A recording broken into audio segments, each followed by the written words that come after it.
Fala, Trekkers, tudo bem? Hoje vamos ver a história e como funciona a sociedade andoriana. Então, sem mais enrolação, bora lá!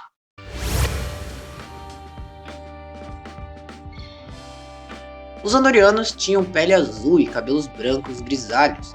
Alguns indivíduos tinham estruturas carnudas salientes acima dos olhos, em vez de sobrancelhas. A subespécie Inar tinha uma pele branca e, ao contrário dos andorianos tradicionais, eles eram cegos e telepáticos. Os híbridos entre andorianos e Inars tinham a pele pálida e esverdeada, e não eram cegos. Os andorianos tinham uma taxa metabólica mais alta do que a dos humanos, o que teoricamente poderia permitir que um oponente humano vencesse um andoriano no combate corpo a corpo, simplesmente exaurindo-os.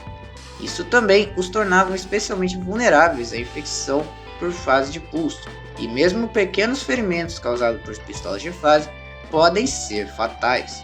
No entanto, eles demonstraram resistência a uma ampla gama de condições ambientais, num clima onde a temperatura estava próxima a ponto de ebulição da água. Um andoriano ainda poderia prosperar, apesar de perder 10% do seu peso corporal em 2 dias nessas condições. Como a fisiologia andoriana impossibilitava a injeção intravenosa, os médicos administravam medicamentos por meio de injeção intramuscular. Os andorianos poderiam exigir uma amigalectomia. Uma das características mais distintas dos andorianos e dos Inars era um par de antenas no topo de sua cabeça. As antenas eram movidas por músculos voluntários e podiam ser controladas separadamente umas das outras. Embora uma antena cortada ou separada eventualmente voltasse a crescer, pode ser humilhante perder uma ou ambas as antenas. Embora tenha sido tipicamente uma perda temporária, foi possível separá-las de uma forma permanente, como aconteceu com o andoriano Rin. Os andorianos eram verdadeiros sangues azuis.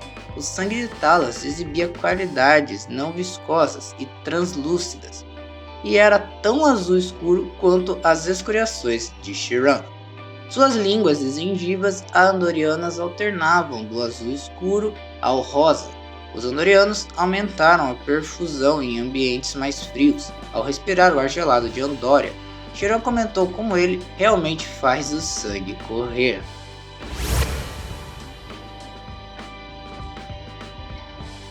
Os andorianos se originaram na lua gelada de Andória. No início de sua história, os Inars divergiram deles como uma subespécie, tendo recuado para os Ermos do Norte. Daí em diante foram considerados um mito até o início do século 22. Os andorianos empregavam cortes de gelo para navegar em seu mundo natal.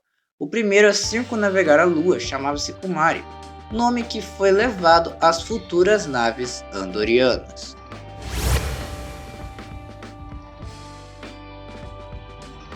Os andorianos eram uma raça militarista, exemplificada em pequena parte pelo armamento sem configurações de atordoamento. Eles consideravam uma honra servir em sua guarda imperial, e a patente militar influenciou muito a reputação social.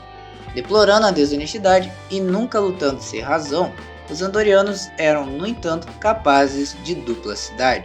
Os andorianos eram tão desconfiados e voláteis que se consideravam profundamente emocionais, apaixonados e até violentos, não sendo conhecidos pela sua caridade ou simpatia, porém, pelo menos eles davam um grande valor à família. Uma parte crucial da tradição andoriana era o Ushan, um código de honra que exigia um duelo até a morte, com os combatentes se enfrentando uns aos outros usando uma ferramenta de minerador de gelo, o Shantor. Um vasto conjunto de regulamentos, até 12.000 alterações, restringiu esse código. Tal luta poderia ser cancelada se um combatente incapacitasse o outro o suficiente para impedir a sua continuação. Embora o Shan pudesse ser chamado por alguém para vingar uma perda pessoal, existia um direito de substituição em que cada combatente poderia oferecer um substituto, e os combatentes casados poderiam adiar os duelos indefinidamente se não tivessem filhos para continuar os seus clãs.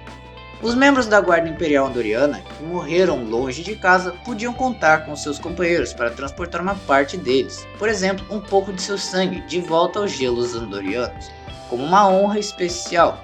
o sangue de uma pessoa morta poderia ser levado à Muralha dos Heróis, em Andória.